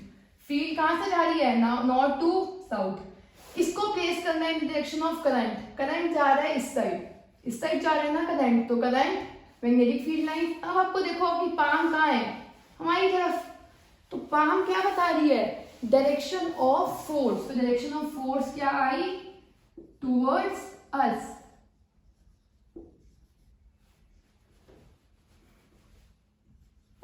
आप और इसके क्वेश्चंस प्रैक्टिस कर सकते हो। जैसे प्रैक्टिस करने के लिए अगर मैं आपको बोलूं यहां पर है मैग्नेटिक फील्ड, यहां पर क्या है मैग्नेटिक फील्ड, मैग्नेटिक फील्ड को B से रिप्रेजेंट करते हैं। यहां पर है करंट, यहां पर कोई कंडक्टर है जिसमें करंट ऊपर जा रहा है, तो फोर्स की डायरेक्शन क्या होगी। हम दोनों रूल से करेंगे, फिर आप बताना आपको कौन सा इजी लगा। तो पहला रूल था Fleming left hand rule, left hand को यूज करना है। लेफ्ट हैंड में इसको पॉइंट आउट करना है in direction of magnetic field, कर दिया। इसको पॉइंट आउट करना है इन डायरेक्शन ऑफ करंट, कर दिया। तो फोर्स कहाँ लग रहा है, थंब कहाँ है मेरा, इनसाइड, तो फोर्स कहाँ लग रहा है इस पे, इनसाइड। आप देखो मैग्नेटिक फील्ड, करंट, फोर्स कहाँ लग रहा है, इनवर्ड्स, इनटू द पेज या इनटू द बोर्ड। अब आप देखो हम रूल यूज करेंगे secret rule, right hand rule. Right hand में 4 फिंगर्स पॉइंट करेंगे in the direction of magnetic field, कर दिया। थंब पॉइंट कर देगी in the direction of current, कर लिया। पाम कहाँ है, अंदर, जहां पाम होगी वहीं फोर्स लगेगा, तो इसमें फोर्स कहाँ लगेगा, अंदर, इनटू द पेज। मुझे तो हमेशा यही रूल इजी लगा है, आपको जो रूल इजी लगे एग्जाम में आप यूज कर सकते हो, but I would always recommend कि आप ये वाला रूल यूज करो। ये काफी सिंप्लीफाइड रूल है, इससे क्वेश्चंस इजीली सॉल्व हो जाएंगे। आप और कोई भी एग्जांपल देख सकते हो। अगर मैग्नेटिक फील्ड ऊपर है और करंट इधर है, अब आप देखो राइट हैंड यूज करेंगे, ये वाला रूल, मैग्नेटिक फील्ड इधर है, करंट इधर है, मैग्नेटिक फील्ड, करंट, पाम किधर पॉइंट आउट कर रही है, हमारी तरफ, किधर पॉइंट आउट कर रही है, हमारी तरफ, तो टूवर्ड्स अस। अगर आप ये नोटबुक पे कर रहे हो तो नोटबुक में क्या आएगा, अपवर्ड्स आएगा, कि अगर आपने मैग्नेटिक फील्ड ऐसे ड्रॉ की है, करंट इधर है, तो आपको दिखेगा ये अपवर्ड्स है। तो ये चेंज करता है आप जिसके रिस्पेक्ट में आंसर कर रहे हो। अगर आप बोर्ड के रिस्पेक्ट में कर रहे हो तो आप बोर्ड के रिस्पेक्ट में कर लो, कोई बात नहीं। फील्ड इधर है, करंट इधर है, हम क्या बोलेंगे, अपवर्ड्स आ रहा है, इससे कहाँ आ रहा है, अपवर्ड्स। ये हो गया अपवर्ड्स, ये हो गया डाउनवर्ड्स। आप डायरेक्शन जैसे मर्जी स्पेसिफाई कर सकते हो, इसमें कुछ डिडक्ट नहीं होंगे आपके मार्क्स। आई होप आपको फोर्स समझ आया होगा। फोर्स का एक और फॉर्मूला होता है, अभी हमने बात की थी स्ट्रेट करंट कैरिंग कंडक्टर की। अगर हम बात कर रहे हैं किसी चार्ज की, एक चार्ज है Q जो मूव कर रहा है v वेलोसिटी के साथ इन अ मैग्नेटिक फील्ड B। ये एक्स्ट्रा क्वेश्चन होगा अगर आपके एग्जाम में आता है, तो इसका फॉर्मूला होता है QVB sin थीटा। अब इससे आपको पता क्या चल रहा है, अगर मान लो एक चार्ज पार्टिकल है, वो चार्जलेस है, जैसे आपको पता है न्यूट्रॉन पार्टिकल पे कोई भी चार्ज नहीं होता। अगर न्यूट्रॉन का चार्ज 0 है तो उस पर फोर्स कितना लगेगा, 0। अगर कोई चार्ज पार्टिकल रेस्ट पे है, मतलब उसकी स्पीड क्या है, 0, तब भी उस पर फोर्स कितना लगेगा, 0। और अगर उसे हमने पैरेलल रखा है, मतलब यहीं पर है मैग्नेटिक फील्ड और चार्ज पार्टिकल भी इधर ही जा रहा है, वेलोसिटी इधर है, तब भी फोर्स कितना लगेगा, 0। तो important question for exam, state the conditions जहां पर कोई फोर्स नहीं लगता।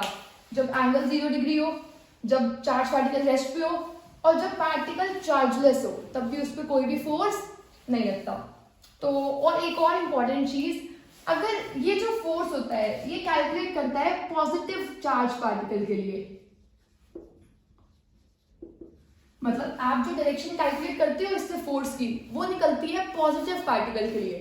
अगर एग्जाम में दिया हो, बताओ इलेक्ट्रॉन की क्या होगी, तो आप पॉजिटिव की निकाल लो, इलेक्ट्रॉन की बिल्कुल उससे ऑपोजिट होगी। अगर आपका इनटू द पेज आया है तो आउट ऑफ द पेज होगा, अपवर्ड्स आया है तो डाउनवर्ड्स होगा, और लेफ्ट आया है तो राइट होगा, मतलब बिल्कुल ऑपोजिट आंसर होगा।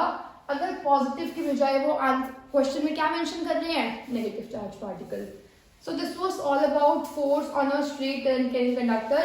Now we will do the topic, our next topic, that would be motor, working of motor. आप मोटर अपने घर में हर जगह देखते हो डिवाइस वर्क करते हुए, जैसे फैंस, वॉशिंग मशीन्स, ये सब वर्क करते हैं बिकॉज इन सब के अंदर क्या होती है, इलेक्ट्रिक मोटर। मोटर का प्रिंसिपल क्या होता है या वो कैसे वर्क करती है, मोटर से हमें हर चीज को रोटेट करवाना होता है। वॉशिंग मशीन में भी हमें कौन सा पर्पस चाहिए, रोटेटरी पर्पस। फैंस में हमें कैसा पर्पस चाहिए, रोटेटरी पर्पस। ग्राइंडर्स में क्या चाहिए, हमें घुमाना है, मतलब रोटेट करवाना है। तो basically electric motor is the device जहां पर हम जब तक बिजली नहीं देंगे, जब तक इलेक्ट्रिकल एनर्जी नहीं देंगे, तब तक फैन वर्क नहीं करेगा। तो आप दे क्या रहे हो, इलेक्ट्रिकल एनर्जी। इलेक्ट्रिकल एनर्जी का मतलब है बेसिकली आप इलेक्ट्रिसिटी प्रोवाइड कर रहे हो। It is a device to convert electrical energy into mechanical energy. Mechanical energy का मतलब होता है कोई काम लेना, जैसे काम का मतलब वैसे आप मैकेनिकली कुछ करते पर आपने अब मैकेनिकली नहीं किया, बिजली से क्या कर लिया, उसको घुमा लिया।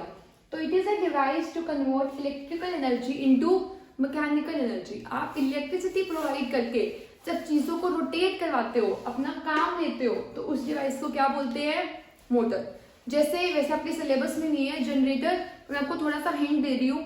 जनरेटर में आप क्या करते हो, मैकेनिकल काम करते हो और उससे क्या प्रोड्यूस करवाते हो, इलेक्ट्रिसिटी। तो बेसिकली मोटर और जनरेटर ऑपोजिट पर्पस पे काम करते हैं।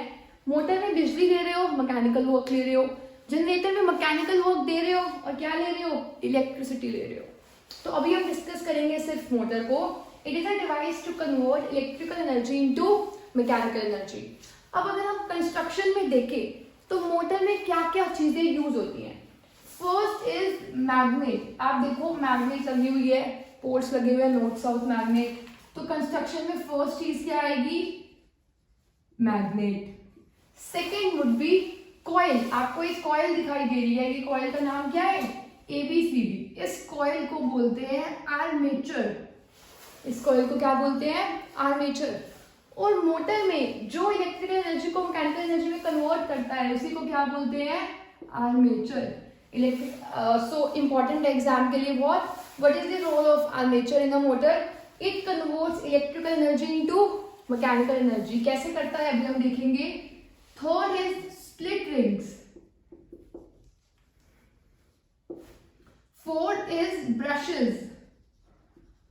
और नेक्स्ट इज आपने कोई बैटरी लगाई हुई है क्योंकि आपको करंट सप्लाई करना है, तो देखा आपने बैटरी लगी हुई है। ब्रशेस यहाँ पर लगे होते हैं कार्बन के ब्रशेस।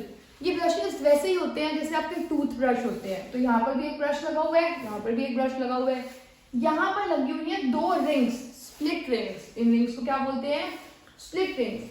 और जो ये स्प्लिट रिंग्स हैं ये ब्रशेस के साथ जुड़ी हुई नहीं है, मतलब स्प्लिट रिंग्स सिर्फ आर्मेचर के साथ जुड़ी हुई है। इसके साथ जैसे ही आर्मेचर घूमता है स्प्लिट रिंग्स भी इसके साथ रोटेट करती है। अब ये वाली स्प्लिट रिंग्स, मान लो इसको मैंने नेम दिया S1, इसको नेम दिया S2। जैसे ये कॉइल घूमेगा अब S2 किससे कनेक्ट हो जाएगा, B1 से, और ये किससे कनेक्ट हो जाएगा, B2 से। आप अभी देखो S1 कनेक्टेड है B1 से, S2 कनेक्टेड है B2 से, पर ये कनेक्टेड नहीं है। आप ये समझ सकते हो ब्रश इस सर्किट के साथ जुड़ा हुआ है, यहाँ पर भी ब्रश है और ये घूमते जा रहे हैं। मतलब ये घूम के कभी S2 B1 के साथ कनेक्ट होगा, कभी S1 B1 के साथ कनेक्ट होगा, फिर S2 B1 के साथ कनेक्ट होगा, फिर से S1 किसके साथ कनेक्ट होगा, B1 के साथ। अब आपको रोटेट कराना है, रोटेट कराने के लिए आपने क्या लगाई है, बैटरी। और इसका प्रिंसिपल क्या होता है, अभी हमने जो लास्ट टॉपिक डिस्कस किया था उसमें हमने देखा था a straight current carrying conductor placed in a magnetic field experiences a force. कोई भी कंडक्टर को हम मैग्नेटिक फील्ड के अंदर प्लेस करेंगे तो उस पर क्या लगेगा, फोर्स। यही प्रिंसिपल को हम मोटर में यूज करेंगे। कैसे यूज करेंगे, यहाँ पर मैग्नेटिक फील्ड है, मैग्नेटिक फील्ड हमेशा कहाँ होती है, नॉर्थ टू साउथ। हमने एक कॉइल लिया है, कॉइल में करंट पास किया है, तो ये कंडक्टर है, कंडक्टर में क्या पास हो रहा है, करंट। अब हमें पता है करंट कैरिंग कंडक्टर को जब हम मैग्नेटिक फील्ड के अंदर रखते हैं तो उस पर क्या लगेगा, फोर्स लगेगा। अब हमने देखा यहाँ पर, आप देखो ये है कॉइल, ये रखी हुई है मैग्नेटिक फील्ड के अंदर, तो इस पे क्या लगेगा, फोर्स। अब क्या इस पे फोर्स लगेगा, BC पे।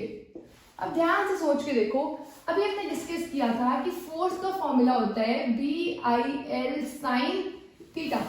अगर थीटा 0 हुआ तो फोर्स क्या लगेगा, 0। मतलब इस पे कोई भी फोर्स नहीं लगेगा, AD पे भी कोई भी फोर्स नहीं लगेगा, तो फोर्स लगेगा AB पे और CD पे।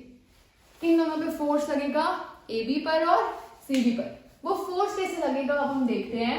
हम वही वाला सीक्रेट रूल यूज करेंगे जो हम फोर्स के लिए यूज करते हैं, where we have to use right hand, जिसमें फिंगर्स पॉइंट आउट करनी है in direction of magnetic field.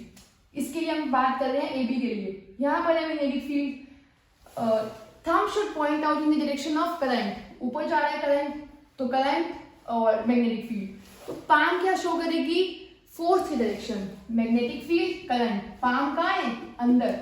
AB में फोर्स कहाँ लग रहा है, इनवर्ड्स। एबी पे फोर्स कहाँ लग रहा है, इनवर्स। अब अगर आप बात करो सीडी की, सीडी में देखो मैग्नेटिक फील्ड है, इधर करंट किधर है, यहाँ से करंट ऊपर गया, इधर आया, यहाँ से करंट नीचे आ रहा है, मैग्नेटिक फील्ड करंट नीचे आ रहा है, तो फोर्स कहाँ लग रहा है, आउटवर्ड्स।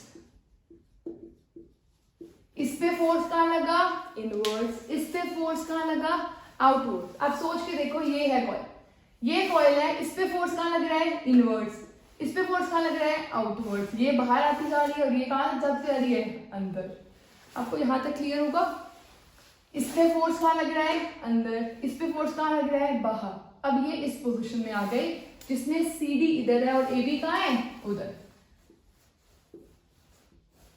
CD यहाँ पर है और AB कहाँ है, यहाँ पर। अब देखो होगा क्या, अभी मैंने आपको कहा था कि स्प्लिट रिंग्स भी रोटेट करते हैं, मतलब S2 इधर आ गया होगा अभी भी B1 के साथ, और S1 कनेक्टेड होगा B2 के साथ। अब क्या हो रहा है, अब फिर से करंट जा रहा है सर्किट में से, इधर से करंट। अब देखो फिर से देखो, इधर मैग्नेटिक फील्ड है, राइट हैंड रूल लगाते हैं, इधर मैग्नेटिक फील्ड है, इधर करंट है, इस पे फोर्स कहाँ लगा, फिर से इनवर्स, इस पे फोर्स कहाँ लगा, आउटवर्ड्स। दोबारा से डिस्कस करते हैं, इस पे फोर्स कहाँ लगा था, इनवर्ड, इस पे लगा आउटवर्ड्स, यहाँ पे आ गए। यहाँ पे आने के बाद इस पे फोर्स कहाँ लग रहा है, इनवर्ड्स, इस पे कहाँ लग रहा है, आउटवर्ड्स। फिर ये यहाँ पे आएंगे, फिर इस पे कहाँ लगेगा, इनवर्ड्स, इस पे आउटवर्ड्स। यहाँ पे आएंगे, इस पे कहाँ लगेगा, इनवर्ड्स, इस पे लगेगा आउटवर्ड्स। ऐसे हमारी कोई भी बॉडी क्या करती रहती है, रोटेट करती रहती है। इस प्रिंसिपल पे कौन वर्क कर रहा है, मोटर। इस प्रिंसिपल पे वर्क करती है मोटर, जो कन्वर्ट करती है electrical energy into mechanical energy. और यहाँ पर ब्रशेस का क्या रोल है, या स्प्लिट रिंग का क्या रोल है, एग्जाम के लिए इंपॉर्टेंट क्वेश्चन है। ब्रशेस का यहाँ पर रोल है, जो करंट सर्किट में है उसको पास कहाँ करना है, कॉइल में, मतलब यहाँ से सर्किट, यहाँ से करंट को पास कहाँ करना है, पूरी कॉइल में। वो कौन पास करती हैं, brushes. So it helps in passing the current from the battery to the armature. What is the role of split rings, split rings का रोल क्या होगा, अगर यहाँ पर स्प्लिट रिंग्स ना होती, आप सोच के देखो, यहाँ पर स्प्लिट रिंग्स नहीं है, सिंपल वायर है। अब देखो हाफ रोटेशन हुई, AB इधर आ गया, CD इधर चला गया, इधर CD है, इधर क्या है, AB। और अब करंट आ रहा है इधर, यहाँ पर आ गया CD, पर CD कनेक्टेड है अभी भी किस टर्मिनल से, नेगेटिव टर्मिनल से। अब दोबारा से देखो एक बार, यहाँ पर जब ये चीज घूमती है, ये चीज घूमने के बाद CD कनेक्ट हो जाता है पॉजिटिव टर्मिनल से, और AB इससे कनेक्ट हो जाता है नेगेटिव से। अभी AB कनेक्टेड है पॉजिटिव से, CD कनेक्टेड है नेगेटिव से। जैसे ही हाफ रोटेशन हो जाएगी, CD किससे कनेक्ट हो जाएगा, पॉजिटिव से, AB किससे कनेक्ट हो जाएगा, नेगेटिव से। अभी हमने देखा था AB कनेक्ट हो गया नेगेटिव से, और CD किससे कनेक्ट हो गया, पॉजिटिव से। आपकी मोटर की वर्किंग यहाँ तक कंप्लीट है। तो फिर भी आपको एक एक्स्ट्रा बात समझाने की कोशिश कर रही हूँ कि यहाँ पर स्प्लिट रिंग्स का रोल क्या है, वो क्या रोल प्ले कर रही है। अगर स्प्लिट रिंग्स ना होती तो क्या कोई फायदा था या कोई नुकसान था हमें। अगर स्प्लिट रिंग्स ना होती तो ये AB किससे कनेक्टेड है, पॉजिटिव से, CD किससे कनेक्टेड है, नेगेटिव से। स्प्लिट रिंग्स नहीं है, जब ये घूमेगा CD अभी भी किससे कनेक्टेड रहेगा, नेगेटिव से, और AB किससे कनेक्टेड रहेगा, पॉजिटिव से, क्योंकि और कोई चीज कनेक्ट तो कर नहीं रही है। अब करंट फ्लो करेगा S से। आप ध्यान से देखो, इस पे अब यहां पर है मैग्नेटिक फील्ड, इधर है मैग्नेटिक फील्ड, इधर है करंट, इस पे कहां फोर्स लगेगा, इनवर्स। इधर देखो, इधर है मैग्नेटिक फील्ड, इधर है करंट, इस पे कहां फोर्स लगेगा, आउटवर्ड्स। आप इसको छोड़ के अब यहां पर देखो, इस पे फोर्स लगा था इनवर्स, इस पे लगा था आउटवर्ड्स। जैसे ही यहां पर आए, इस पे लग रहा है इनवर्स और इस पे लग रहा है आउटवर्ड्स। क्या आपकी मोटर घर में ऐसे वर्क करती है, मतलब हाफ साइकिल में इधर घूमी, फिर हाफ साइकिल में वापस आ गई, फिर हाफ साइकिल में इधर घूमी, फिर हाफ साइकिल में वापस आ गई।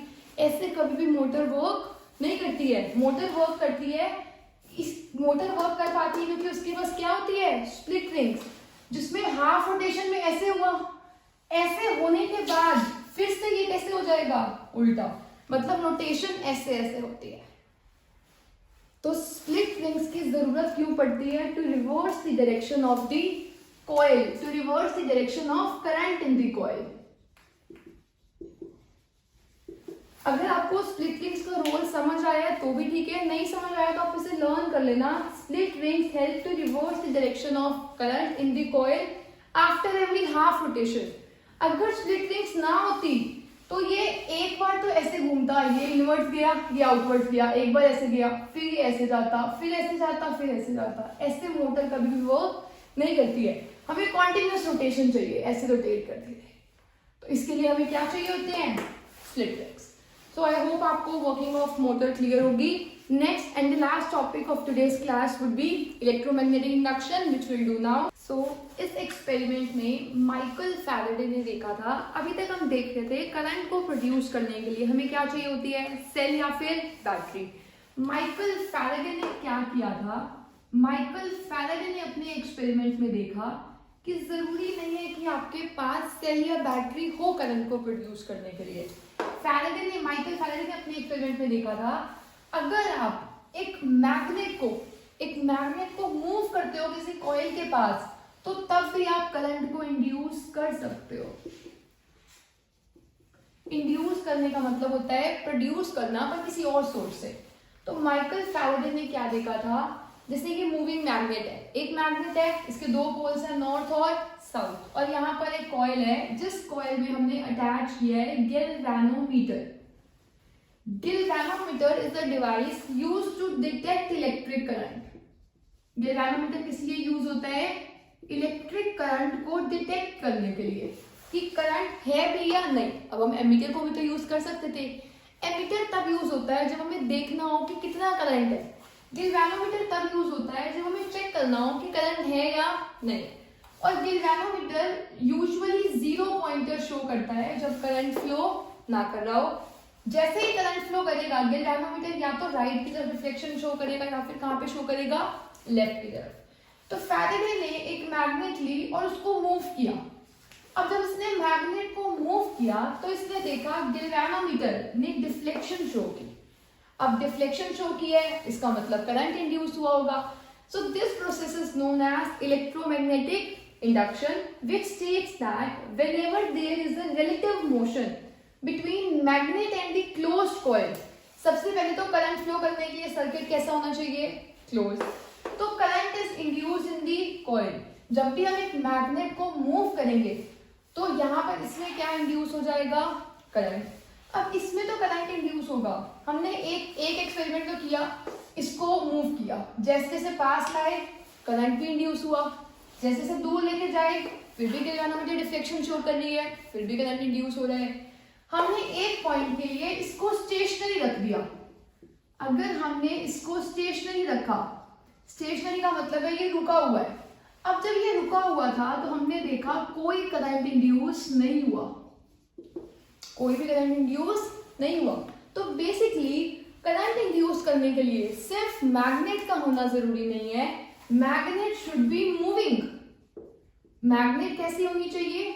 मूविंग। मैग्नेट जब मूव करेगी तभी करंट इंड्यूस होगा, वरना करंट इंड्यूस नहीं होगा।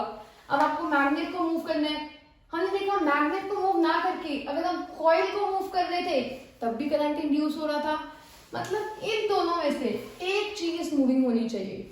ये अगर जीरोस पे है तो या तो ये मूव कर रही हो 10 की स्पीड से, ये अगर 10 से मूव कर रही है या ये रुकी हुई हो। अगर दोनों ही मूव कर रहे हैं 10 से तो काम नहीं चलेगा, क्योंकि अगर दो बंदे दोनों ही 10 की स्पीड से मूव करते हैं तो एक दूसरे के रिस्पेक्ट में क्या होते हैं? रेस्ट पे। तो आपको ये वाला केस नहीं लेना है, पर इन दोनों में से कोई भी मूव कर रहा हो तो हम बोलते हैं whenever there is a relative motion।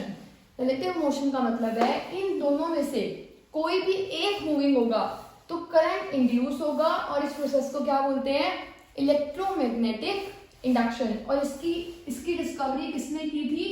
Faraday ने अपनी एक्सपेरिमेंट में इसकी डिस्कवरी की थी, जिसमें इसने देखा था अगर मैग्नेट मूव करेगी तो हो क्या रहा है कि क्यों करंट इंड्यूस हो रहा है। अब मैग्नेट है तो मैग्नेट के आसपास क्या होती है? Field lines. मैग्नेट के आसपास क्या होती है? फील्ड लाइंस, जो डायरेक्टेड होती है नॉर्थ टू साउथ। अब आप देखो, जब आप मैग्नेट को पास ला रहे हो या दूर लेके जा रहे हो तो क्या चीज चेंज हो रही है? इसके अंदर आने वाली मैग्नेटिक फील्ड लाइंस चेंज हो रही है। चेंज कैसे हो रही है अब आप बोलोगे। अब आप एक केस देखो, ये कॉइल है, ये बहुत दूर है मैग्नेट। जब ये दूर है तो इसके अंदर से लाइंस एंटर कर रही है, सिर्फ कितनी एंटर कर रही है, 1 2 और 3। हम इसे और पास लिया है, जब हम इसे और पास ला रहे हैं तो इसके अंदर से लाइंस एंटर कर रही है 6। तो आपने देखा जैसे ही आप इसको पास लाते हो तो इसके अंदर जो फील्ड लाइंस एंटर कर रही हैं वो चेंज हो जाती हैं। जब जब मैग्नेटिक फील्ड लाइंस चेंज होंगी, और या रिलेटिव मोशन का मतलब क्या है, जैसे ये कॉइल मूव कर रही है इसकी फील्ड लाइंस चेंज हो रही है। फील्ड लाइंस चेंज हो रही है तो इसके अंदर क्या इंड्यूस हो रहा है, करंट इंड्यूस हो रहा है, जिस प्रोसेस को हम बोलते हैं electromagnetic induction. Whenever there is a relative motion between the magnet and the coil, तब करंट इंड्यूस होगा और इस प्रोसेस को बोलेंगे इलेक्ट्रोमैग्नेटिक इंडक्शन। अब ये सिर्फ एक कॉइल के साथ नहीं, 2 कॉइल के साथ भी हो सकता है।